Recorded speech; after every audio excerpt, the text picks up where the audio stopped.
नमस्कार, मैं आनंदिता वैद्य, राष्ट्रीय डेयरी विकास बोर्ड की ओर से आप सभी प्रतिभागियों का आज के सत्र में स्वागत करती हूँ। आज का सत्र सर्दियों के मौसम में हरे चारे का उत्पादन एवं संरक्षण। आज के सत्र के लिए पशु पोषण के विभाग से हमारे साथ है श्री विनोद उके। वेबिनार में उपस्थित सभी किसान भाइयों एवं बहनों को मेरा नमस्कार। जैसा कि आप जानते हैं कि आज का जो हमारा वेबिनार है उसका जो विषय है सर्दियों के मौसम में चारा उत्पादन एवं संरक्षण पर हम आज चर्चा करेंगे। तो किसान भाइयों, आज हम चर्चा करने से पहले ये जान लें कि हरा चारे का महत्व क्या है, इसे हम क्यों उगाएं। बहुत सारे किसान भाइयों ने देखा होगा कि हरे चारे पर बहुत कम लगाते हैं। ज्यादातर किसानों के पास जमीन होती है बट वो हरा चारा लगाना नहीं चाहते हैं। तो जनरली अगर हम बात करें पशु के राशन आहार की, तो एक वयस्क पशु को उसके 10% बॉडी वेट के या शारीरिक वजन के हरा चारा हमको देना चाहिए, जिसमें हमारा 1/3 जो है दलहनी चारा होना चाहिए और 2/3 जो होता है अन्य या अनाज वाला हरा चारा। अब दलहनी चारा क्या होता है और अनाज वाला हरा चारा क्या होता है? तो दलहनी चारा वो होते हैं जिनमें 15% से ऊपर प्रोटीन की मात्रा होती है, और अनाज या अन्न वाले हरे चारे वो होते हैं जिसमें पशु को ऊर्जा मिलती है। इसी प्रकार से हम हरा चारा देखें कि हमारे पास अगर एक वयस्क पशु है जिसका शारीरिक वजन 400 किलोग्राम है, तो सालाना उसको तकरीबन 15 मैट्रिक टन या 150 क्विंटल हरा चारा की जरूरत होती है। इसी प्रकार अगर हमारे पास 1 हेक्टेयर जमीन है जिसमें अगर उसकी उत्पादन क्षमता 80 मैट्रिक टन है, तो उसमें हम लगभग 5 वयस्क पशुओं को पाल सकते हैं। लेकिन जनरल अगर मैं आपको बोलूं कि आप 1 हेक्टेयर जमीन चारे के लिए लगाइए, तो कोई किसान तैयार नहीं होता है। वो ज्यादा से ज्यादा चारे के लिए आधा बीघा जमीन देते हैं, 1 एकड़ से भी आधा एकड़ जमीन में चारे लगाते हैं। तो अब इतनी कम जमीन में आपको 80 मैट्रिक टन चारा कैसे मिले, और जिससे हम जो है पशु का राशन आहार में जो होने वाला खर्चा उसको हम कम कैसे करें। इससे पहले कि हम आगे हरे चारे की बात करें, एक एग्जाम्पल है, एक उदाहरण है जो खास करके बिहार, वो बरौनी मिल्क यूनियन है, वहाँ पे वर्तमान में किसान अपने पशुओं को क्या खिला रहे हैं और उनका राशन में कितना खर्चा आता है, ये हम थोड़ा सा देखते हैं। उसके बाद हम चर्चा करेंगे कि हरे चारे को हम कैसे उत्पादन करें, कैसे हरे चारा खिला के पशु की राशन में लागत कम करें। अभी देखिए, वर्तमान में जो किसान है बाजरा, मक्का या जई का चारा खिलाते हैं। ठीक है, यहाँ पे आप देख रहे होंगे कीमत है रुपए प्रति किलोग्राम है, वर्तमान आहार कितना दे रहे हैं मात्रा में। तो बाजरा, मक्का या जई का चारा जो है 15 किलोग्राम खिलाता है किसान। गेहूं का भूसा 6 किलो खिला रहा है।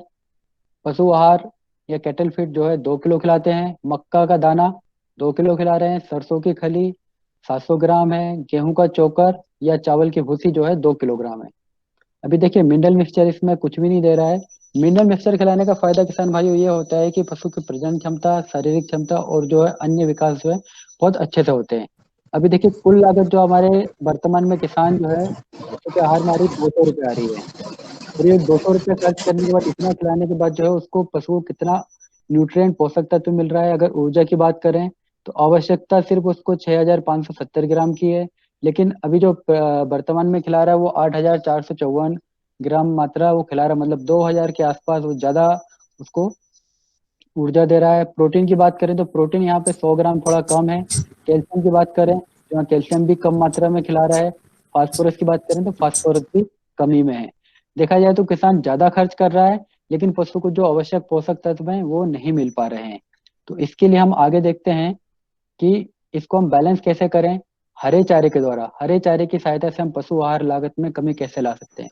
यहाँ देखिए, 10 लीटर वाली एक दूध देने वाली संकर नस्ल की गाय है। जनरली क्या होता है कि जो किसान होते हैं वो जो अच्छी नस्ल की गाय है उन्हीं पर ध्यान देते हैं। तो यहाँ पर देखिए, यहाँ पे दो दो विकल्प दे रखे हैं। एक तो आपका जो वर्तमान में किसान क्या खिला रहा है जिसके 200 रुपये लागत आ रही है। नंबर 2 में देखेंगे आप विकल्प 1 और विकल्प 2। विकल्प 1 में हमने दिखाया है कि बाजरा, मक्का या जई का जो हरा चारा है वो 20 किलोग्राम खिला सकता है। गेहूं का भूसा 4 किलोग्राम, पशु आहार 2 किलो रख सकता है, मक्का का दाना 1 किलो, सरसों की खली या गेहूं का चोकर 1-1 किलो रखेंगे। मिनरल मिक्सचर यहाँ पे हम 90 ग्राम ऐड कर रहे हैं, जिसकी लागत देखिए पहले 200 रुपये आ रही थी, अब आ रही है 175 रुपये। ये विकल्प नंबर 1 है। इसके अलावा अगर हम ये विकल्प नंबर 1 में क्या कर रहा है किसान, सिर्फ हरा चारा खिला रहा है अनाज वाला, इसमें दलहनी चारा मिक्स नहीं कर रहा था। हमने जैसे पहले बात किया था कि पशु के राशन में 1/3 जो है दलहनी चारा होना चाहिए और 2/3 जो है आपका अनाज वाला हरा चारा होता है। अब विकल्प 2 में हम देखें यहाँ पे जई, जो कि अनाज वाला हरा चारा है, और बरसीम जो कि दलहनी चारा। इसको हम अगर 50-50% मिलाते हैं, देखिए यहाँ पे जई का चारा हम 10 किलोग्राम मिला रहे हैं, बरसीम हम 10 किलोग्राम रख रहे हैं, गेहूं का भूसा 4.5 किलो रख रहे हैं, पशु आहार जो है 2 किलो है, मक्के का दाना 500 ग्राम है, सरसों की खल 900 ग्राम रखी है। इसके अलावा देखिए हमने गेहूं का चोकर जो है यहाँ से हटा दिया, इसकी आवश्यकता नहीं है क्योंकि ये पशु जो है हम ज्यादा उसको एनर्जी दे रहे थे, ऊर्जा दे रहे थे। मिनरल मिक्सचर हमने यहाँ पे बढ़ाकर थोड़ा 100 ग्राम किया है। अभी इसकी अगर लागत आप देखें तो पहले 200 रुपये आ रही थी, विकल्प में अगर हम सिर्फ हरा अनाज वाला चारा दे रहे थे तब 175 रुपये हुई थी। अभी हम दलहनी चारा और अनाज वाला हरा चारा खिला रहे तो हम 153 रुपये लागत पर लेकर आए हैं। अगर सीधा सीधा देखा जाए तो 47 रुपये हमने यहाँ पर सीधा जो है फार्मर का इनकम बढ़ाया है या नेट इनकम ने गेन किया है। अब किसान भाइयों आगे हम चलते हैं कि हरा चारा अगर उत्पादन करना है तो हरा चारा उत्पादन करने के लिए कुछ महत्वपूर्ण बातें होती जो हमें ध्यान देने योग्य है। जैसे कि कृषि जलवायु परिस्थितियों और स्थानीय स्थितियों के अनुसार ही खेती के लिए हम उपयुक्त किस्मों का चयन करें। क्या होता है कि हर जगह अलग अलग क्लाइमेट जलवायु होता है, उसके हिसाब से हमको चयन करना चाहिए, कृषि वैज्ञानिकों से सलाह लेना चाहिए, या आपके क्षेत्र में जो चारा समिति विभाग के अधिकारी होते हैं उनसे आप संपर्क कर सकते हैं।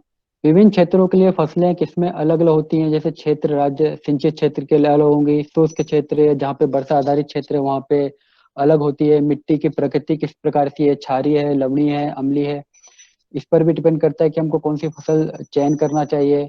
ऐसी फसल चयन करना चाहिए जिसका अधिक उपज हो, जिसमें खास विशेषता को ध्यान देना चाहिए चारे के लिए, खास करके कि तेजी से विकास हो, अधिक कल्ले फूटे उसमें और अच्छी वृद्धि हो, दूसरी कटाई तीसरी कटाई के बाद अधिक जल्दी से जल्दी उसका ग्रोथ हो ताकि हमको हरा चारा मिले। लास्ट और सबसे इम्पोर्टेंट चीज है कि कीट और रोग प्रतिरोधी क्षमता वाली ही किस्म चुने, क्योंकि हरे चारे में हम जनरली क्या होता है कि केमिकल इंसेक्टिसाइड पेस्टिसाइड का हम रिकमेंडेशन नहीं करते हैं, क्योंकि हमको डायरेक्ट हरा चारा खिला के पशु को देना होता है। आप जानते हैं कि इंसेक्टिसाइड पेस्टिसाइड जो होता है उनका 3 महीने 4 महीने तक भी एसिडल इफेक्ट होता है। रबी या सर्दियों के मौसम के लिए जो चारा होते हैं, जई है, बरसीम है, रिचका है, चारा सरसों है, रबी मक्का है, चारा चुकंदर, ये महत्वपूर्ण फसलें हैं जिनको हम उपयोग चारा उत्पादन में ला सकते हैं। बहुवर्षीय प्रकार अगर हम देखें चारे की तो हाइब्रिड नेपियर है, घास है, गिन्नी घास है, पैरा घास है। जैसे अनाज वाला चारा फसलें हम देखें तो अनाज वाली चारा फसलें जिनमें हमें हमारे पशुओं को ऊर्जा ज्यादा मिलती है, मक्का, ज्वार, बाजरा, जई, चुकंदर, हाइब्रिड नेपियर घास, गिन्नी घास, पैरा घास, मकचरी, जॉब चेयर आदि। दलहनी चारा फसलें की बात करें जिनमें प्रोटीन की मात्रा ज्यादा होती है तो बरसीम, रिचका, लोबिया, जिसे हम बिहार या झारखंड में बरबटी के नाम से भी जानते हैं, ग्वार, राइस बीन आदि। अब सबसे महत्वपूर्ण बात यहाँ पे देखिए आती है कि नई उन्नत किस्मों का चयन। किसान भाई आज हम देखते हैं ज्यादातर या तो जो बीज खरीदते हैं वो बीज के चयन में सावधानी नहीं रखते हैं। वो क्या करेगा किसान भाई, खेती बाड़ी अच्छे से करेगा, खेत की तैयारी अच्छा किया है, पानी अच्छा लगाया है, खाद अच्छा लगाया है, लेकिन लास्ट में किसान भाई बोलता है मेरे पास उत्पादन बहुत कम आता है। वो उत्पादन कम होने का कारण होता है कि नई उन्नत किस्मों का वो चयन नहीं कर पाता है। किसी भी रिसोर्स से वो बीज खरीद लेता है, या हमारे किसी पड़ोस किसान भाई ने बीज उत्पादन किया तो उससे ही परचेस कर लिया, या हमारे पिछले साल का कुछ बीज बचा हमने उसी को लगा लिया। तो देखिए मेन चीज होती है आपका बीज होता है, अगर बीज ही आपने अच्छी क्वालिटी का अच्छी गुणवत्ता का उपयोग नहीं किया तो आप कितना भी उसमें लागत लगा लीजिए, अच्छा पानी दीजिए, अच्छी खाद दीजिए, कोई मतलब नहीं रहेगा। जब तक बीज आपका अच्छी गुणवत्ता का नहीं होगा उत्पादन भी कम आएगा। तो अगर हमको उन्नत बीज का अगर चयन करना है तो ध्यान रखने वाली बात होती है कि अभी आप देख रहे हैं कि हमारे बदलता मौसम जो है, कैसे 6 महीने साल भर में कैसे अचानक से मौसम बदल जाता है, अचानक कभी बारिश आ जाती है, कभी तापमान बढ़ जाता है, कभी सूखा पड़ गया। तो इन बातों को हमको ध्यान रखना चाहिए कि हम जो भी किस्म चयन करें वो बेमौसम बारिश या उच्च तापमान, पानी का तनाव या सूखा महसूस हो, है ना। अब देखते हैं कि अगर फफूंद जनित रोग और कीटों के प्रतिरोध होना चाहिए। अधिक हरा चारा उत्पादन देने की क्षमता होना चाहिए, अच्छी गुणवत्ता होना चाहिए, सुपाच्य होना चाहिए, शुष्क पदार्थ और प्रोटीन की मात्रा ज्यादा होनी चाहिए। हानिकारक तत्व का निम्न स्तर या सुरक्षित स्तर पर होना। आपने कभी देखा होगा कि जल्दी हम ज्वार काट लेते हैं, ज्वार की हमने बुवाई किया और 45 दिन के पहले या फूल आने से पहले हमने उसकी कटाई करके पशुओं को खिला दिया है, तो पशु की कभी कभी मृत्यु तक हो जाती है। उसका कारण होता है उसमें HCN की मात्रा ज्यादा होती है। तो किसी किसी फसल में आपने देखा होगा टेनिन की मात्रा ज्यादा होती है, सेपोनिन की मात्रा ज्यादा होती है। तो इस चीज से बचने के लिए क्या करें कि कभी भी फसल को फूल आने या 50% जब तक फूल ना आ जाए उससे पहले हमको काटना नहीं चाहिए। लंबे समय तक हरा चारा और द्विउद्देशीय वाला होना चाहिए। ज्यादातर किसान क्या होता है कि चारे के लिए तो स्पेशल कोई फसल लगाता नहीं है, तो ऐसी फसल का हम चयन करें जिससे हमको अनाज भी मिल जाए। हरा चारा अनाज लेते समय जब हार्वेस्ट करेंगे, उसको कटाई करेंगे, तो फसल आपकी हरी ही रहे या उससे ज्यादा आपको सूखा चारा मिल सके। अब हम बात करेंगे मक्का की। जैसे अभी बिहार और झारखंड में रबी मक्का लगाते हैं, तो मक्का क्या होता है कि बड़ी तेजी से बढ़ता है, इसकी परिपक्वता भी जल्दी होती है, अधिक चारा उत्पादन और पौष्टिकता से भरपूर होता है। सामान्य रूप में जो खेती के लिए हम मक्का का उपयोग करते हैं, चारा वाली किस्में तीन ही है ज्यादातर। अफ्रीकन टॉल है, J1006 है, प्रताप मक्काचरी 6 है, जिसकी औसत अगर अफ्रीकन टॉल की बात करें तो 50 मीट्रिक टन हरा चारा मिल जाता है, जिसमें आपका 30 क्विंटल जो है आपको दाना उसमें उपलब्ध होता है। J1006 की बात करें तो 41 मीट्रिक टन इसमें हरा चारा उपलब्ध होता है, जिसमें 35 क्विंटल के आसपास आपको दाना भी मिलता है। प्रताप मक्काचरी 6 की बात करें तो 35 टन इसमें हरा चारा होता है, जिसमें आपको 38 क्विंटल के आसपास दाना भी मिलता है। चारा या साइलेज के लिए मक्का को हम किस प्रकार से लगाएं? अगर चारे के लिए हमको खेती लगाना है तो बीज दर जो है 50 किलो रखनी होगी, और लाइन से लाइन की दूरी आपको 30 सेंटीमीटर और पौधे से पौधे की दूरी 10 सेंटीमीटर रखनी होती है, जिसमें तकरीबन आपको जो है 33,000 पौधे के आसपास आते हैं। या इससे हम 40 से 50 मेट्रिक टन हजार उत्पादन लेते हैं। अगर मक्का के दाना या भुट्टा खास करके साइलेज के लिए हमको खेती करना है, तो हमको जो इसका बीज दर है 20 किलोग्राम लगेगा। लाइन से लाइन की दूरी हमको 60 सेंटीमीटर रखनी चाहिए और पौधे से पौधे की दूरी 20 सेंटीमीटर रखनी चाहिए। जैसा कि आप फोटो में देख रहे होंगे, लाइन से लाइन की दूरी 60 सेंटीमीटर है और पौधे से पौधे की दूरी 15 से 20 सेंटीमीटर। इस प्रकार रखने से क्या होता है कि फसल को अच्छे से हवा पानी मिलता है और बढ़ने के लिए उसको जगह मिलती है। बात करेंगे हम जई की। बिहार और झारखंड में जई भी एक बहुत अच्छा चारे के रूप में उपयोग कर रहे हैं। तो जई एक तो दो प्रकार का होता है, एक तो अब जई हम डायरेक्ट एकल लगाते हैं या बरसीम के साथ मिक्स करके लगा सकते हैं। अगर एकल लगा रहे हैं तो 1:1 रेशो या 1:2 के रेशो में इसको लगा सकते हैं। बुवाई का समय इसका वही होता है, 15 अक्टूबर से 15 नवंबर के बीच में लगाना चाहिए। बीज दर अगर हम जल्दी लगा रहे हैं, समय पे लगा रहे हैं, तो 75 से 100 किलो इसका बीज लगता है प्रति हेक्टेयर के हिसाब से। उर्वरक की बात करें तो इसमें नाइट्रोजन, फास्फोरस और पोटेशियम जो है 120, 60 और 40 किलोग्राम प्रति हेक्टेयर के हिसाब से लगाते हैं। नाइट्रोजन की 1/3 मात्रा हम बुवाई के समय, फास्फोरस और पोटाश की मात्रा बुवाई के समय हम खेत तैयार करने के समय अप्लाई कर सकते हैं। और नाइट्रोजन की शेष बची हुई मात्रा जो है हम कटाई, दूसरी कटाई, तीसरी कटाई के टाइम पे इसका स्प्रे करते हैं। अगर आपके यहाँ ऊसर भूमि या लवणीय भूमि है जहाँ पर कोई दूसरी वैरायटी किस्म नहीं उत्पादन होती है, तो एक खास वैरायटी है NDO1। इसको आप लवणीय भूमि में भी इसको लगा के चारा उत्पादन ले सकते हैं। अब हम बात करेंगे बरसीम की। देखिए बरसीम जो है इसे चारों का राजा भी कहा जाता है। इसमें प्रोटीन की अगर मात्रा करें, पोषक तत्वों की, तो प्रोटीन इसमें 16 से 19%। कार्बोहाइड्रेट की बात करें या TDN की तो 65% के आसपास होता है। अत्यधिक रसीला होता है, स्वादिष्ट होता है, सुपाच्य होता है, जिससे पशु बड़े चाव से खाते हैं। बरसीम की, देखिए बरसीम जो है दलहनी चारा है, तो इसका एक महत्वपूर्ण गुण और है कि ये जमीन में वायुमंडल से नाइट्रोजन लेकर जमीन में नाइट्रोजन स्थिरीकरण का कार्य भी करता है, जिससे अगली अगली अगर आगे आगे लगाने वाली फसल को जो है हमको नाइट्रोजन कम मात्रा में लगाना पड़ता है, या नाइट्रोजन की उपलब्धता ये खेत में बढ़ा देता है। औसतन उपज की अगर बात करें तो इसमें 60 से 70 मीट्रिक टन हरा चारा हमको प्राप्त हो जाता है तकरीबन 5 से 6 कटाई में। बरसीम की अगर हम मिश्रित खेती खेती की बात करें या फसल की बात करें, तो चारे की उपज और गुणवत्ता पर इसका मिश्रित फसल का क्या प्रभाव पड़ेगा हम देखते हैं यहाँ पर। अगर सिर्फ आप बरसीम लगाते हैं तो बरसीम में प्रथम कटाई में आपको 12 मीट्रिक टन हरा चारा मिलता है, और टोटल अगर इसका देखें तो 77 मीट्रिक टन हरा चारा आप इससे प्राप्त कर सकते हैं। और शुष्क पदार्थ की बात करें या ड्राई मैटर की, तो इसमें 1.5 टन आपको शुष्क पदार्थ मिलता है प्रथम कटाई में, और टोटल अगर हम देखें कुल तो 10 क्विंटल तक हमको इसका जो है शुष्क पदार्थ या ड्राई मैटर इसको प्राप्त होता है। यही अगर हम बरसीम के साथ जई मिलाकर बुवाई करते हैं तो पहली कटाई में हमको देखिए 15 मैट्रिक टन हरा चारा मिल रहा है और टोटल जो है 81 मैट्रिक टन हरा चारा मिल जाता है। शुष्क पदार्थ की बात करें तो 2 मैट्रिक टन के आसपास शुष्क पदार्थ मिलता है। टोटल जो है 11 मैट्रिक टन के आसपास हमको शुष्क पदार्थ मिलता है। प्रोटीन की मात्रा बात करें 19%। इसी प्रकार हम देखें सबसे ज्यादा उत्पादन हमको किस प्रकार से मिलेगा तो बरसीम प्लस सरसों प्लस राई ग्रास या राई घास जिसे बोलते हैं, इन तीनों को हम मिक्स करके बुवाई करते हैं तो हमें 21 मैट्रिक टन हरा चारा प्रथम कटाई में मिलता है। कुल हरा चारा जो हमको 95 मैट्रिक टन मिलता है। शुष्क पदार्थ की बात करें सबसे ज्यादा 3 मैट्रिक टन मिलता है और टोटल इसमें अगर कुल शुष्क पदार्थ की बात करें 14 मैट्रिक टन हरा चारा मिलता है और प्रोटीन 19% इसमें होता है।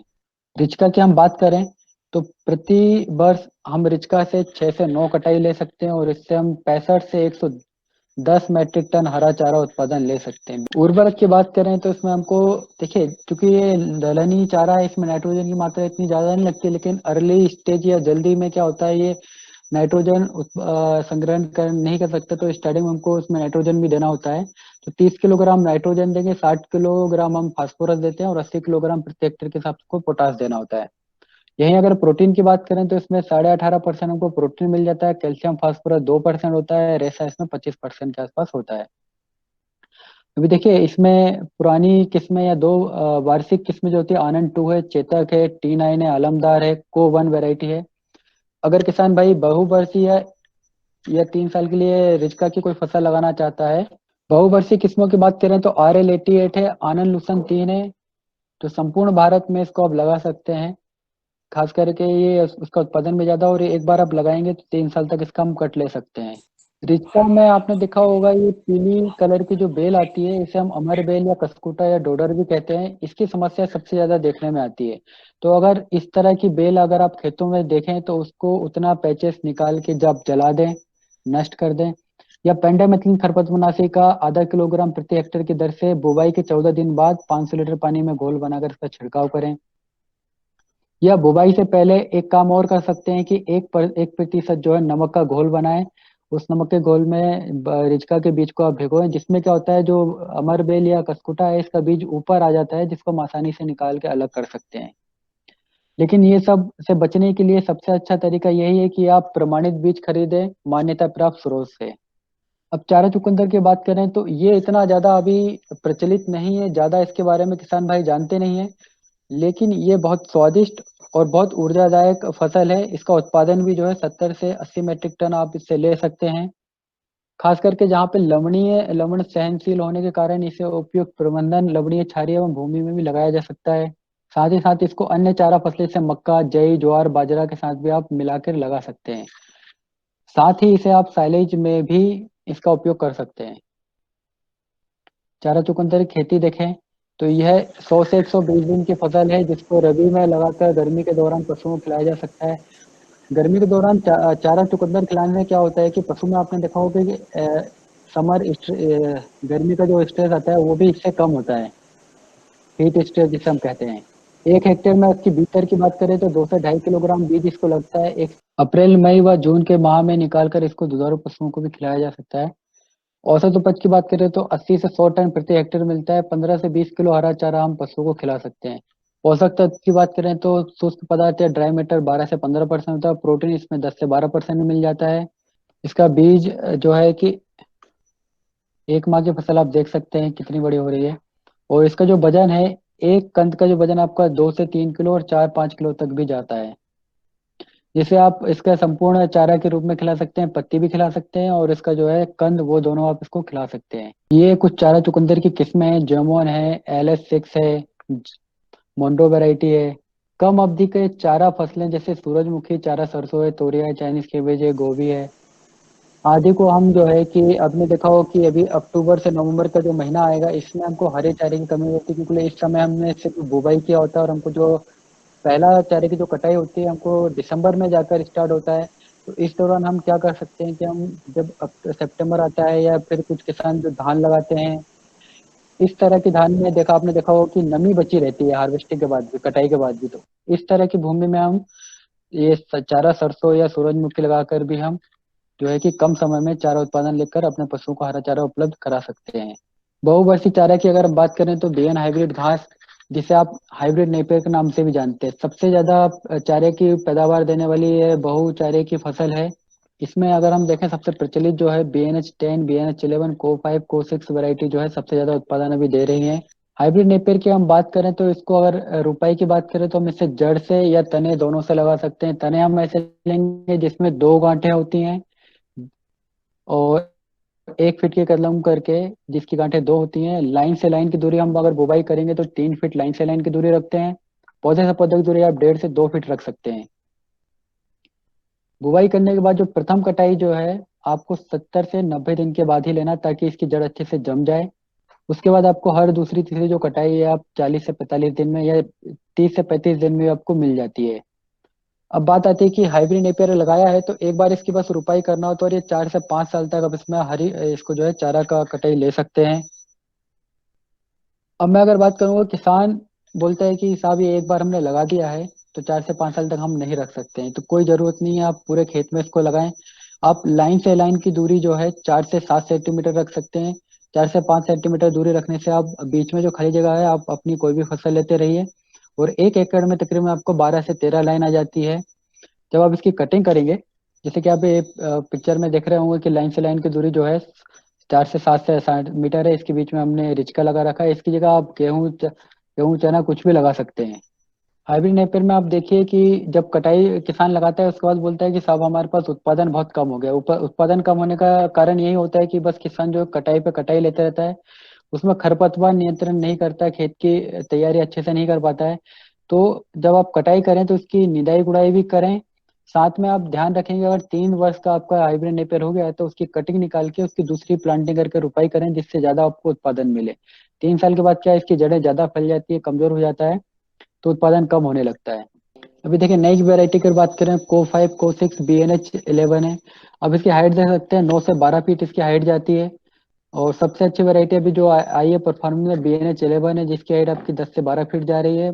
तना काफी मोटा है, सॉफ्ट है, मुलायम है, जूसी है, उसकी पत्तियां काफी चौड़ी है, जिस सबको उत्पादन भी ज्यादा मिलता है। गिन्नी घास की अगर हम बात करें तो गिन्नी घास एक ऐसी फसल है, नेपियर की तरह ही होता है, जो आप एक बार इसकी रुपाई करते हैं तो 5 से 6 साल तक इसकी आप कटिंग लेते रहते हैं। बट इसके साथ एक फायदा यह है कि आप जहाँ पर आम का बगीचा है या कोई भी फल फ्रूट का जो बगीचा होता है, आप वहाँ पर जो खाली जगह पड़ी है या छाया वाली जगह है वहां पर भी इसको लगाकर इसका उत्पादन ले सकते हैं। पैरा घास की अगर हम बात करें तो आपने देखा होगा कहीं कहीं पर ज्यादा जल जमाव हो जाता है या खेतों में कभी ज्यादा समय तक पानी भरा रहता है, जिसके कारण हम दूसरी फसल नहीं ले सकते, तो ऐसी जमीन पे हम क्या है, पैरा घास लगा सकते हैं। या कभी आपने देखा होगा कहीं कंटिन्यूस ज्यादा बारिश है, 15 दिन 10 से 15 दिन कंटिन्यूस जो बारिश होती है, ऐसी जगह में आप मक्के की जगह कॉप्स या जॉब्सटीयर भी लगा सकते हैं, जो ज्यादा पानी सहन करने वाली फसलें हैं। अगर हम एक नई फसल जो है चारे के रूप में प्रचलित हो रही है, मोरिंगा, जिसको आप सहजन, ड्रमस्टिक, मुनगा आदि नामों से भी जानते हैं। इसका आपने देखा होगा ज्यादातर साउथ इंडिया में जो है इसका उपयोग होता है, और बिहार झारखंड में हम इसको मुनगा के नाम से या सहजन के नाम से भी जानते हैं। ये एक चारे का बहुत अच्छा और पौष्टिक विकल्प हो सकता है। ये सिर्फ चारे के लिए नहीं है, बाजार में हम देखें, मोरिंगा एक ऐसा पौधा है जिसे आप माइकल ट्री भी बोलते हैं, चमत्कारी पौधा, या इसे संजीवनी बूटी भी कहा जाए तो आज के युग में अतिशयोक्ति नहीं होगी। मोरिंगा या सहजन की हम बात करें तो बाजार में अगर इसकी पत्ती का इसका महत्व आप इसी से लगा सकते हैं कि अगर बाजार में इसकी आप पत्ती का पाउडर खरीदने जाते हैं तो सिर्फ 100 ग्राम पत्ती का पाउडर आपको 200 से 300 रुपए प्रति 100 ग्राम के हिसाब से मिलता है, या 2000 से 3000 रुपए किलो इसका सिर्फ 1 किलो पत्ती का पाउडर बिकता है। क्योंकि ये औषधीय पौधा के साथ साथ ये बहुत अच्छा पोषक तत्व भी देता है।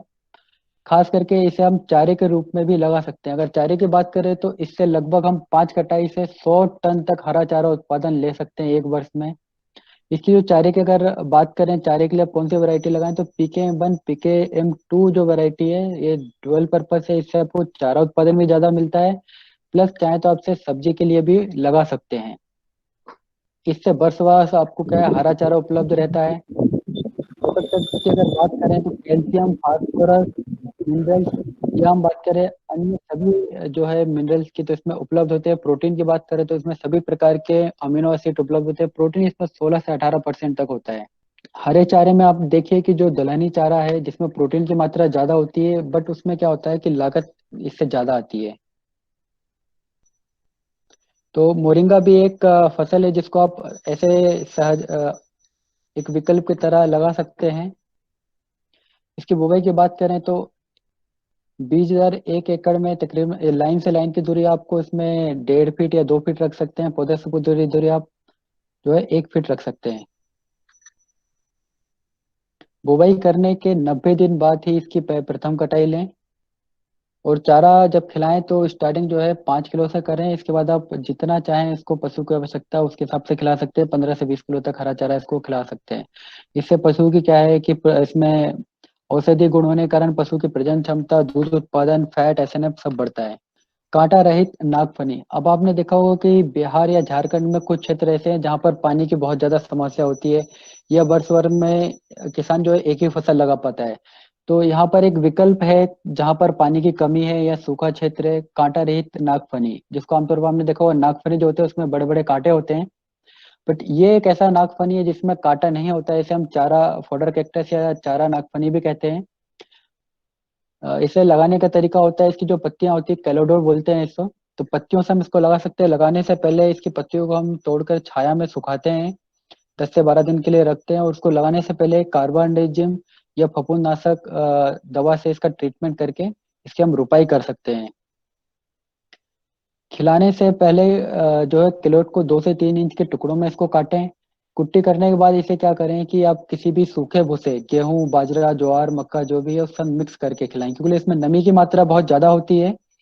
तो नमी की मात्रा ज्यादा होने से पशु को 10 से 25 लग सकता है, इसलिए सूखे भूसे के साथ मिक्स करके खिलाएं।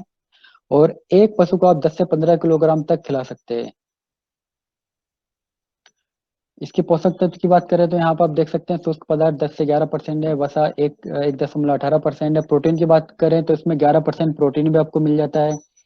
सबसे ज्यादा आप देखेंगे कैल्शियम। कैल्शियम आपको यहाँ दिख रहा होगा 6.5%, जो अन्य किसी भी चारा फसल से सबसे ज्यादा आपको मिलता है। किसान भाई आप देखते हैं कि चारा, जितने किसान भाइयों को मैंने देखा है, अधिकतर किसान भाई चारा कुट्टी मशीन का उपयोग नहीं करते हैं। वो सोचते हैं कि सीधे चारा उठाया, पशु को खिला दिया, पशु खा लेगा, उससे दूध उत्पादन बढ़ जाएगा, लागत कम आएगी, मेहनत कम लग रही। लेकिन अगर आप कुट्टी नहीं करते हैं तो 40% तक आपने देखा होगा चारे की बर्बादी होती है। आपने देखा, आपने हरा चारा काटा, पशु को सीधे डाल दिया, तो पशु क्या करता है, सिर्फ पत्ती पत्ती खा लेगा और उसका डंठल या तना छोड़ देता है। और उसको हम क्या करते हैं, तने को उठाकर सीधे कचरे में फेंक देते हैं। तने में क्या होता है, तने में ही सबसे ज्यादा पोषक तत्व होते हैं। पत्ती का काम क्या होता है, पौधे में पत्ती का काम होता है भोजन बनाना और तने में जाकर स्टोर करना। तने से फिर जो है दाने में जाता है। तो जो सूखा भूसा या हरा चारा है तो उसमें जो पोषक तत्व होते हैं, कार्बोहाइड्रेट, प्रोटीन, मिनरल, सब जो है सबसे ज्यादा मात्रा में तने में होते हैं। और तना को उठा के हम कचरे में फेंक देते हैं, इसलिए पशु ने जो है पत्ती पत्ती खा ली है। तना पशु खा नहीं रहा है। पशु इसलिए नहीं खाता है क्योंकि उसको चबाने में दिक्कत होती है। पत्ती आसानी से खा लेता है। इसके लिए जरूरी है कि जो भी चारा हम देते हैं, चाहे वो सूखा चारा हो, हरा चारा हो, उसकी कुट्टी करें, छोटे छोटे टुकड़ों में करके ही खिलाएं, ताकि पशु पूरी मात्रा में खाए और चारे की बर्बादी हम कम कर सकें। अब हम बात करते हैं चारा संरक्षण। चारा संरक्षण क्या होता है?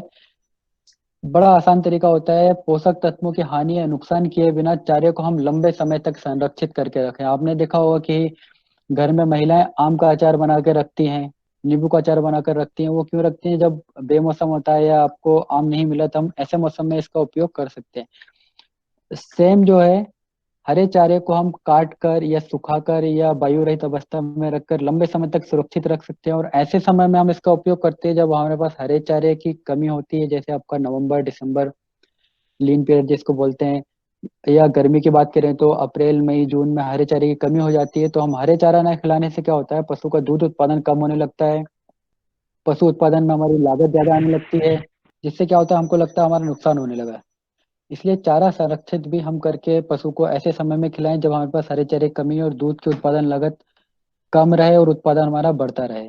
चारा संरक्षण के उद्देश्य का हम देखें तो बरसात व सर्दी के मौसम में अतिरिक्त चारे का भंडारण कर सकते हैं। उत्पादित हुए अतिरिक्त चारे की बर्बादी को हम रोक सकते हैं। चारे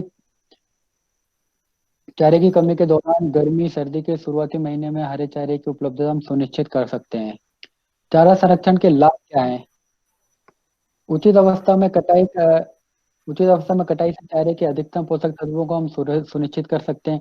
आपने देखा होगा हमने खेत में जब हरा चारा लगाया है तो हरा चारा हम एक बार में पशु को खिलाकर नहीं खिला सकते काट कर। वो हम जब काटना शुरू करते हैं, जब कटाई का समय शुरू होता है 50% या जब फूल आना जब उसमें काटे जाते हैं, तो लास्ट में हमारे पास जो चारा रहेगा उसमें पोषक तत्व की मात्रा कम होने लगती है, इसलिए अधिक या परिपक्व हो जाता है। किंतु अगर हम चारे संरक्षण की बात करें साइलेज की, तो हम एक अवस्था में एक ही टाइम में पूरे खेत से चारा काट कर आप इसे जो है संरक्षित कर लेते हैं, जिससे सबसे ज्यादा मात्रा में एक फसल में क्या होता है, एक अवस्था आती है जिस टाइम पर सबसे ज्यादा पोषक तत्व होते हैं। जैसे कुछ अगर हम फसलों की बात करें, मक्का, ज्वार, बाजरा, जब इनमें दुधिया अवस्था आती है तो इस समय में क्या होता है, फसल में सबसे ज्यादा पोषक तत्व होते हैं। इस टाइम में हम एक बार में पूरे खेत की फसल काट के संरक्षित कर सकते हैं, तो इसको हे बना के रख सकते हैं या इसका हम साइलेज बना सकते हैं। बरसीम की बात करें, रिश्ता की बात करें, तो बरसीम में भी एक बार हम जब खेत में लगाते हैं तो एक बार में सारी फसल काट के फसलों को नहीं खिला सकते, तो इस टाइम में रिचका या बरसीम जो है इसको हम सुखा कर कुछ मात्रा में हे बना सकते हैं। मक्का, ज्वार, बाजरा जो है इसको काट कर हम साइलेज बना सकते हैं, जिसका हम उपयोग लीन पीरियड या जब हरे चारे की कमी थी तब हम इसको उपयोग में ला सकते हैं। अब हम बात करते हैं हे बनाना। हे कैसे बनाते हैं? हे क्या चीज है? हरी फसल, हरी घास को नमी के न्यूनतम स्तर तक सुखाकर संरक्षित करना, जिससे सूक्ष्म जीवों की गतिविधियां काफी कम हो जाती हैं, इसे हम हे कहते हैं। हे में क्या होता है, हम 15% या 14% से कम इसमें जो नमी होती है इसको लाते हैं, जिससे हम इसे लंबे समय तक सुरक्षित करके रख सकते हैं। अब देखें हे बनाने का तरीका क्या है। जब आपकी फसल में 50% फूल आ जाता है, या जई की बात करें तो जई में जब 50% इसमें फूल आ गया या दाना बनने लगा, डप स्टेज में काट के इसको हम सुखा सकते हैं। रिचका या बरसीम की बात करें तो इसमें 50% तक फूल आ जाए तो इसको हम काट के सुखा सकते हैं। ये देखिए यहाँ पे जई का है कैसे बनाते हैं। फसल में 50% तक फूल आ चुका है तो इसको हमने कट करके खेत में ही कुछ दिनों के लिए इसको हम समय समय पे 6 से 7 दिन में पलटाते रहें, और 7 से 8 दिन में जो है आपका ये फसल ये बनकर तैयार हो जाए, जिसको हम ये उठा के स्टोर कर सकते हैं। रिचका का है देखें, तो रिचका का है भी यही है कि जब 50% फूल आ जाता है तो इसे आप काट कर सुखा के रख लें, जिसको हम लंबे समय तक सुरक्षित करके रख सकते हैं। ये रिचका बरसीम के अलावा एक बहुबरसी जो है, बहु कटाई वाली बहुबरसी ज्वार भी है, जिसकी 2 नई वैरायटी अभी निकाली गई हैं, को 31 या को 31 और को FS29। ये दोनों वैरायटी जो है तमिलनाडु एग्रीकल्चर यूनिवर्सिटी से निकाली हैं। इनका औसत उत्पादन की अगर बात करें तो हरे चारे में 190 मीट्रिक टन प्रति हेक्टेयर है उपज। बीज की उपज की बात करें तो 10 क्विंटल प्रति हेक्टेयर मिल जाता है। कॉपेस 29 की अगर हम बात करें तो 170 मीट्रिक टन हरा चारा इससे हम ले सकते हैं, और बीज की बात करें तो 8 क्विंटल तक हम इससे हरा चारा उत्पादित कर सकते हैं, या इसे हम हे के रूप में भी स्टोर करके रख सकते हैं। इसे सिर्फ आप एक बार जब लगाते हैं तो 3 वर्ष तक चलती हैं दोनों वैरायटी। साइलेज की अगर हम बात करें तो साइलेज क्या है? साइलेज एक प्रकार का संरक्षित हरा चारा है जिसको अवायवीय अवस्था में रखने पर बनता है। इसमें सूक्ष्म जीवाणु अवायवीय किण्वन द्वारा चारे की शर्करा को कार्बनिक अम्ल बनाते हैं, जो परिरक्षण या लंबे समय तक सुरक्षित रखने का कार्य करता है। यह अम्लीकरण ऑक्सीजन की अनुपस्थिति में चारा में उपलब्ध शर्करा के किण्वन का परिणाम ही होता है। साइलेज देखिए सिंपल सा कुछ नहीं है। हरे चारे को एक प्रॉपर स्टेज या सही अवस्था में काट कर आप इसे वायुरहित या हवा एयर टाइट इसको पैक कर दें, जिससे इसमें हवा ना जाए, तो ये लंबे समय तक रहता है और 45 दिन में ये बनकर आपका तैयार हो जाता है। मक्का या ज्वार की बात करें या नेपियर घास की, तो दुग्ध अवस्था में इसको काट के हम साइलेज के लिए बना सकते हैं। सर्दियों के मौसम में जई, जो, मक्के की बात करें तो फूल वाली अवस्था में, दुग्ध वाली अवस्था में इसको काट के हम साइलेज बना सकते हैं। साइलेज को जो प्रभावित करने वाले कारक हैं, जैसे फसल में उपस्थित शर्करा या जूस, हवा या नमी की मात्रा, मुख्य रूप से पाए जाने वाले जीवाणु का प्रकार, आवश्यक जो है हमको जो साइलेज बनाने के लिए जरूरी सामान होता है, भंडारण के लिए बैग या सतही जानू चाहिए होता है, कुट्टी करने के लिए मशीन चाहिए होती है, और हरा चारा, जैसे कि आप देख रहे हैं यहाँ पर चारा कुटी मशीन है, बंकर है और साइलो बैग है। जरूरी नहीं कि आपको साइलो बंकर ही बनाना पड़े, आप प्लास्टिक बैग में भी साइलेज बना सकते हैं। साइलेज बनाने का सिंपल सा एक तरीका होता है, एक प्रिंसिपल होता है, सिद्धांत है कि फसल को आप सही अवस्था में काटें, कुट्टी करें, कुट्टी 2 से 2.5 सेंटीमीटर में करें, दबा दबा कर उसको भरें और एयर टाइट पैक करके 45 दिन के लिए छोड़ दें। 45 दिन के बाद अगर आप चाहें तो साइलेज को खोलकर आप पशुओं को खिला भी सकते हैं, या इसको नहीं खोलते, हवा नहीं जाती है तो 1 से 1.5 साल तक आप इसको ऐसा रख सकते हैं जब निकालेंगे, जिसमें पोषक तत्व की मात्रा में कोई कमी नहीं होती है और ये खराब भी नहीं होगा। खिलाने के तरीके की अगर हम बात करें तो जब इसको खिलाते तो 45 दिन के बाद इसको एक साइड से खोलना है। एक साइड से खोल के जो है पहली बार हम पशुओं को खिलाने जा रहे हैं तो 5 से 6 किलो से स्टार्ट करेंगे और साइलेज निकालने के बाद 10 से 15 मिनट इसको खुली हवा में रख दें, ताकि इसमें जो लैक्टिक अम्ल की जो सुगंध आ रही थी वो थोड़ी कम हो जाए। जब पशु धीरे धीरे खाना चालू करे तो इसे आप 15 से 20 किलो तक पशु को ऐसा हरे चारे की तरह खिला सकते हैं। ध्यान देने वाली बात यह है कि जब आप साइलेज निकालें तो तकरीबन 1 फीट की हाइट से साइलेज निकालें, चाहे आप बैग से निकाल रहे हो साइलो गड्ढे से निकालें। 1 फीट की लेयर से साइलेज निकालें, हल्का सा इसको आप ढक दें, फिर नेक्स्ट डे इसको 1 फीट की लेयर, कम से कम 1 फीट की लेयर से आपको साइलेज निकालना चाहिए। इससे क्या है कि इसमें हवा 1 फीट तक जाती है तो दूसरे दिन हम उसको निकाले खत्म कर लेते हैं। और एक बार अगर आपने साइलो बैग या साइलो पिट खोल दिया है तो इसको कंटिन्यूस आपको खिलाना है। ऐसा नहीं है कि आपने इसको खोल के छोड़ दिया, इसके 2-4 दिन बाद खिलाएंगे तो इसमें क्या होगी, साइलेज में हवा लगी, हवा लगने से इसमें फफूंद या फंगस का ग्रोथ होने लगता है। अच्छे साइलेज की हम बात करें तो इसमें हल्का सुनहरा पीला रंग का होना चाहिए। नमी की मात्रा इसमें 65% से कम होनी चाहिए। शुष्क पदार्थ जो है या ड्राई मैटर 35% से ज्यादा होना चाहिए। अगर इसकी खुशबू आप उसको उठा के खुशबू लेंगे तो इसमें लैक्टिक अम्ल की गंध आती है। पीएच 3.5 से 5 दो 4.2% से ज्यादा नहीं होना चाहिए। यहाँ पे देखिए, अगर इसकी क्वालिटी पीएच चेक करना है तो किसान भाई अपने स्तर पर भी कर सकते हैं। बाजार में बड़े आसानी से मेडिकल शॉप में पीएच स्ट्रिप करके आती है पट्टी, आप जैसे इसमें देख रहे होंगे प्रेजेंटेशन में। तो यहाँ पर पट्टी को क्या करिए, पीएच चेक करने के लिए आप प्लास्टिक का भगोना लीजिए या बर्तन लीजिए, जिसमें 150 ml आप पानी लीजिए और 50 ग्राम आप साइलेज का सैंपल लीजिए। उसको 10 से 15 मिनट में अच्छे से मिलाइए। उसके बाद जो आपका जो स्ट्रिप है इसको डुबा के आप पानी में रखिए और निकाल के रखिए। इसका जैसे ही कलर चेंज होगा तो पट्टी में आपको दिखाएगा कि कितने प्रतिशत जो है आपका पीएच है। जो भी आपका पट्टी का कलर होगा वो आपको बता देगा कितने % आपको पीएच इसमें अवेलेबल है। ये देखिए, यहाँ पे कुछ अलग अलग तरीके से बना सकते हैं। किसान छोटे लेवल पे बनाना चाहे तो बंकर है, साइलो बैग में बना सकता है। बड़े बड़े अगर व्यावसायिक तरीके से बनाना चाहते हो तो मशीनरी भी अवेलेबल है।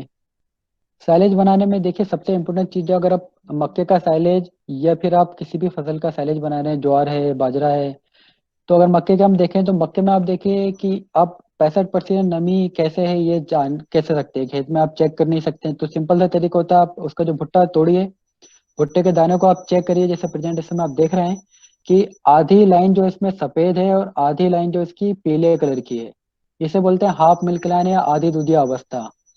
इस अवस्था में क्या होता है, में फसल में सबसे ज्यादा पोषक तत्व होते हैं। अभी देखिए किसान भाई, आप इस टाइम पे तो पहचान लेंगे कि पीला मक्का है, पीला मक्के का दाना है, तो आधी दूधिया अवस्था है और आधी जो है पीला दाना है।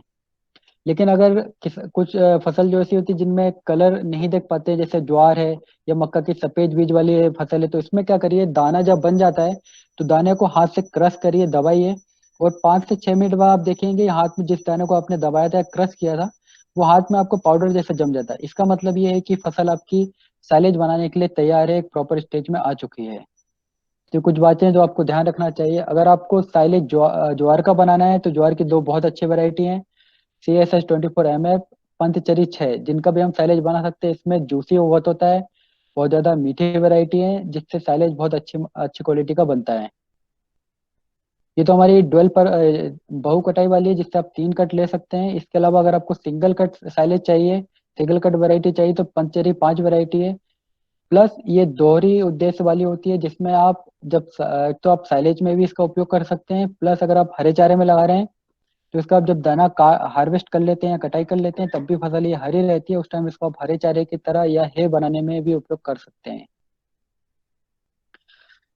आज का जो प्रेजेंटेशन सारांश अगर इसकी बात करें तो अच्छा हरा चारा फसल प्रजाति का चयन करें, उन्नत कृषि क्रियाएं जैसे खाद, सिंचाई, कटाई का ध्यान रखें, हरा चारा संरक्षण कर सकते हैं, जिससे आप जो है कि जब हरे चारे की कमी होती है अप्रैल मई जून या नवंबर दिसंबर में, तब हम हरा चारा खिला के पशु की दूध उत्पादकता क्षमता बनाए रख सकते हैं। या अल्टरनेट या विकल्प के रूप में चारा वृक्ष या झाड़ियों का भी हम उपयोग कर सकते हैं। धन्यवाद। धन्यवाद विनोद, आपने बहुत ही सरल भाषा में एवं विस्तृत जानकारी दी है। अब हम पढ़ते हैं अगला सत्र हमारे क्वेश्चन आंसर के ऊपर। तो विनोद जी, पहले बरौनी दूध संघ से एक सवाल आया है कि समय पर बीज की सुविधा अगर न मिले या समय पर बीज की सुविधा दूध संघ से कैसे सुनिश्चित हो। नमस्कार किसान भाई। देखिए, समय पर बीज उपलब्ध ना हो पाना, इसके एक ही कारण हो सकता है कि जो आप मिल्क यूनियन की बात करें, तो मिल्क यूनियन के जो ऑफिसर होते हैं हमारे, उन्हें अगर आप समय से अपनी डिमांड नहीं देते हैं, क्या होता है, बीज उत्पादन की एक चेन होती है जिसमें 1 से 2 साल लगता है। अगर आप 4 महीने, 5 महीने, 6 महीने पहले ही अपने बीज की जो डिमांड है अपने ऑफिसर को बता दें, तो वो बस व्यवस्था करने में बड़ी आसानी होती है और आपको व्यवस्था करवा कर लाते हैं। क्या होता है कि आपको बुवाई करना, आप सितंबर में बताएंगे कि साहब हमको बीज चाहिए, तो बीज इतने आसानी से नहीं मिल पाता है। इसका एक तरीका होता है, हर मिल्क यूनियन में आप जानते हैं कि पहले प्रिक्योरमेंट होता है, परचेस ऑर्डर निकालना, फिर परचेस करना, और बड़े आसानी से ये नहीं मिल पाता। इसके लिए आपको क्या, वेल इन एडवांस में जवाब देना हो, आपकी जो डिमांड होती है आपके ऑफिसर को बताइए, ताकि वो आपके लिए समय पर बीज उपलब्ध करा सके। अगला सवाल है, बंकर की सुविधा नहीं है तो क्या करें? देखिए किसान भाइयों, अभी साइलेज भी जो हमने चर्चा की है, अगर बंकर नहीं है आपके पास तो जरूरत नहीं है कि बंकर ही बनाए।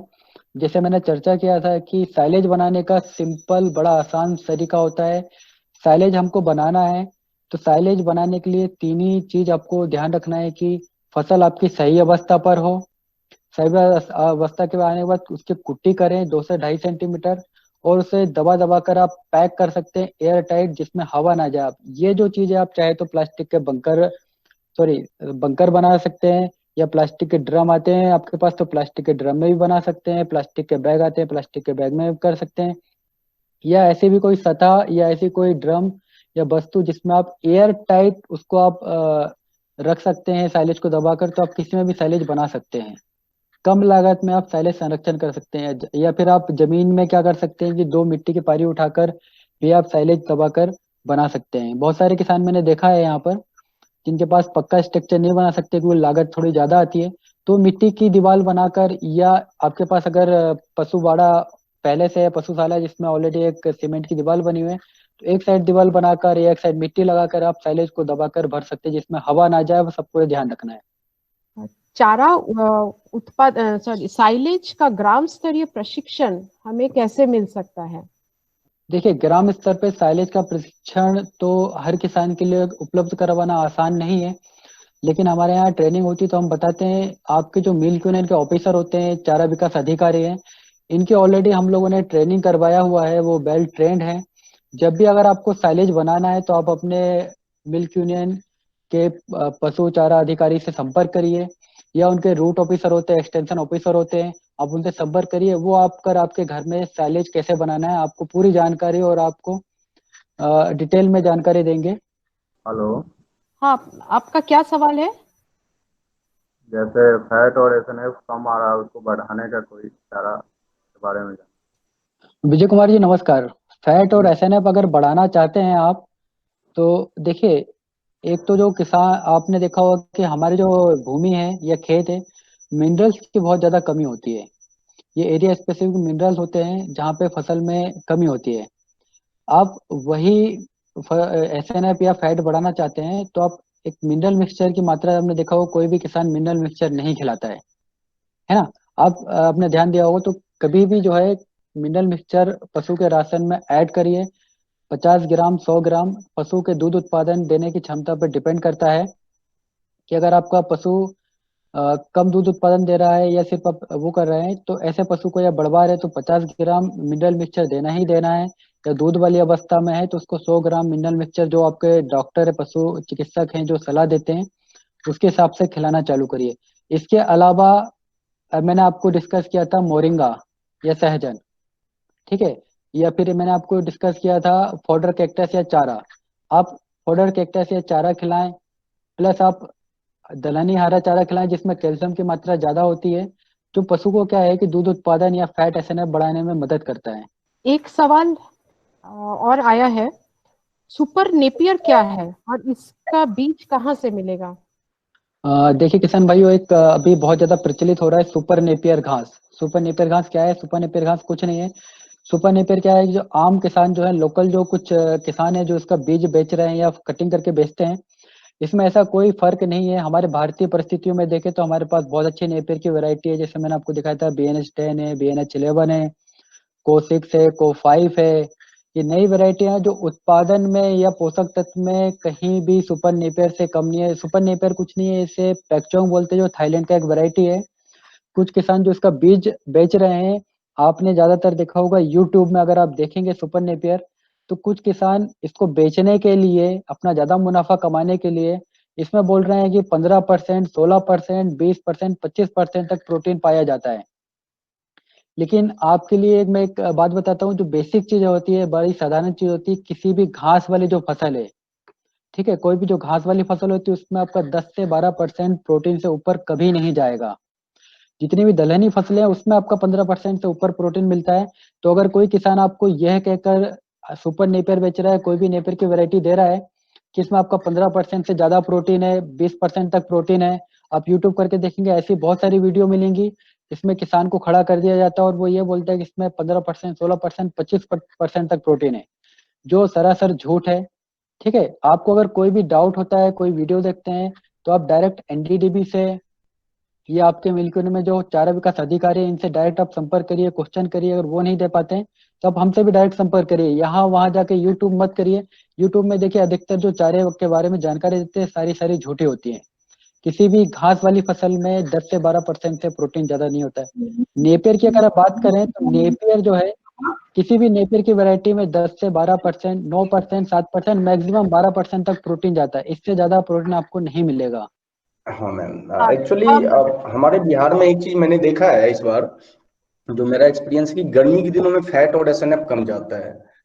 तो उस समय चूंकि टेम्परेचर बहुत हाई होता है, तो उस समय हम क्या ऐसा, चूंकि मिनरल मिक्सचर भी हम दे रहे थे, चिलेटेड भी दे रहे थे, पहले नॉर्मल दे रहे थे, बाद में हमने चिलेटेड शुरू किया था, लेकिन फैट और एसएनएफ पे बहुत ज्यादा इम्पैक्ट नहीं आया था और काफी डाउन चला गया था, 3.2, 3.3 लाइक दैट। तो इस चीज को कंसिस्टेंट रखने के लिए हम क्या कर सकते हैं, सो दैट कि हमारा फैट और एसएनएफ डाउन ना जाए और रेट अच्छे मिले। नमस्कार मैडम, मैं इनके प्रश्न का उत्तर देना चाहता हूँ। प्रभास्कर जी, अभी जो ये समस्या है फैट एसएनएफ की कमी होना, इसके लिए एनडीडीबी ने पूरा कार्य किया है और एक फीड सप्लीमेंट बनाया है जिसका नाम है समृद्धि।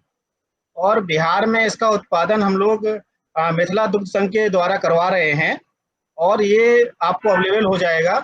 आप जिस भी दुग्ध संघ से संबंधित हैं बिहार में, आप वहां पर सूचना भेज सकते हैं कि हमको ये ऐसा सप्लीमेंट चाहिए, तो हम लोग वहां से मिथिला के द्वारा सभी दुग्ध संघों में इसको भिजवा रहे हैं। और इसका लगभग 250 ग्राम प्रतिदिन प्रति पशु को खिलाना होगा, जिससे उसमें फैट और एसएनएफ की मात्रा अच्छी होगी, साथ ही साथ उसके प्रजनन की क्षमता भी बढ़िया हो जाएगी। तो हमारा आग्रह यही है कि आप जिस भी दुग्ध संघ से संबंधित हैं, कृपया वहां सूचित करें कि हमारे यहाँ 10 पशु हैं जिनमें से 5 में ये समस्या है, और मुख्यतः ये समस्या गर्मी के समय होती है। तो हम लोग ये चाहेंगे कि आप अपना सूचना दें, तो उसके हिसाब से वो लोग अपना इंडेंट भेजें और वहां से हम लोग मिथिला दुग्ध संघ से ये आपके समिति संघ तक, ये स्तर तक उसको पहुंचाने का प्रावधान करेंगे। धन्यवाद। मैडम, ये सर से मैं जानना चाहूंगा कि एक्चुअल में होता क्या है। हमारे यहाँ दो राय बनती हैं। एक क्या है कि जो सैलेज है हम उसको ग्रीन फॉडर को रिप्लेस करने के लिए यूज करते हैं। दूसरी एक राय बनती है कि जब हम ग्रीन पाउडर को यूज करते हैं तो वहां पे हम जो कंसंट्रेट कैटल फीड है उसको भी कम कर सकते हैं और वहां से भी हमारा बेनिफिट आ सकता है। तो इस में प्रैक्टिकली तो ऐसा कुछ दिखता नहीं है। क्या कुछ ऐसी पॉसिबिलिटी है, सैलेज बनाने के अलग कोई तरीके हैं या ऐसा कुछ कि हम कंसंट्रेट फीड को भी कम कर सकते हैं, या फिर मतलब समझें कि सैलेज को ग्रीन पाउडर का रिप्लेसर ही? विनोद ब्रिजेश जी नमस्कार, बहुत अच्छा आपने प्रैक्टिकली सवाल किया है। अभी देखिए साइलेज की अगर हम बात करें तो साइलेज ज्यादातर अभी आपने देखो जो प्राइवेट कंपनियां हैं, जो बीज बेचने वाली कंपनियां, ये क्या कर रही हैं, साइलेज को कैटल फीड का रिप्लेसमेंट बताकर आपको सेल करती हैं महंगे महंगे दामों में। या जो बड़ी बड़ी साइलेज उत्पादन की जो आपने देखो व्यावसायिक यूनिट है, ये बोलते हैं कि कैटल फीड को आप रिप्लेस करते हैं। साइलेज कुछ नहीं है, सिर्फ एक हरे चारे का विकल्प है, इससे ज्यादा कुछ नहीं। जब आपको हरे चारे की कमी होती है तब हम साइलेज खिला सकते हैं। हाँ, बट साइलेज अगर हम मक्के का बना रहे हैं तो मक्के में क्या होता है, साइलेज में जब हम साइलेज बनाते हैं, जब फसल काट के आप साइलेज बनाए तो उसमें 30% तक दाना होता है। जो जो दाना होता है, दाने की मात्रा से उसका फैट एसएनएफ थोड़ा मिल्क प्रोडक्शन बढ़ता है, बट इसे आप कभी भी ये ना समझें कि पशु आहार या कैटल फीड का रिप्लेसमेंट है। ये हरे चारे का सिर्फ एक विकल्प ही है। बहुत बहुत धन्यवाद सर। एक्चुअली ये बहुत बड़ा कंट्राडिक्शन चल रहा था बहुत दिनों से, और अलग अलग लोगों की अपनी राय बन रही थी। मैं तो इस राय पे हमारा अपना प्रैक्टिकल कहता है कि हर हाल में हरा चारा का रिप्लेसर हो सकता है, उसको रिप्लेस कर सकता है जब वो नहीं उपलब्ध हो। ऐसा नहीं हो सकता कि हम green powder cattle feed concentrate को हम रिप्लेस करें। नहीं, देखिए कैटल फीड का रिप्लेसमेंट नहीं है, बस इसको कुछ फायदे और होते हैं। जब साइलेज हम बनाते हैं, फर्मेंटेशन में प्रोसेस होता है, तो इसमें कुछ जो हानिकारक तत्व हैं या कुछ कीट लग गए या कुछ बीमारी है, तो जो फर्मेंटेशन की जो प्रोसेस होती है इसमें हानिकारक तत्व की हो जाती है। लेकिन इसको हम कभी भी कैटल फीड का रिप्लेसमेंट नहीं कहेंगे, ये पशु आपके हरे चारे का ही एक विकल्प होता है। सर प्लस क्या है कि फर्मेंटेड है तो पशु इसको बड़े आसानी से पचा लेते हैं। हरा चारा या कुछ भी खाएंगे तो पहले फर्मेंटेड होता है, उसके बाद फिर पाचन क्रिया में आता है। तो साइलेज ऑलरेडी हमने बाहर उसको पहले ही फर्मेंटेड कर रखा है, तो आसानी से पच जाता है। Sir thank you sir, thank you sir, धन्यवाद। तो आज का कार्यक्रम यही समाप्त करते हैं। आप सबको बहुत बहुत धन्यवाद कि अपना मूल्यवान समय निकाला